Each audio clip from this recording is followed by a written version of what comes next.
नमस्कार, मी प्रसाद मुळे एक पात्री अभिनय सादर करत आहे. त्याचं नाव आहे घाबरलास की काय. धन्यवाद. घाबरलास की काय, सांग ना मित्रा. हा हा तुम्ही रम्याला मारलं. तुम्ही रम्या कोण आहे? रम्याचा मित्र कोण आहे? मी कोण आहे? हा जास्त क्रिमिनल आयडिया नको.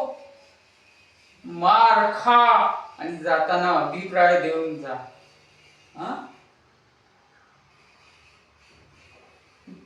हा तुम्ही मारलं त्याला. हा त्याचा मित्र कोण आहे हे तुम्हाला माहिती आहे का? हा जास्त सिक्वेन्स नको. ले ले ले मदा ले ले जमके मदा ले ले ले ले जमके मारो. आता कळेल तुम्हाला कसं दुखतं ते. हा हा माझ्या मित्रावरती तुम्ही हात उचलता, आता कळेल. धन्यवाद.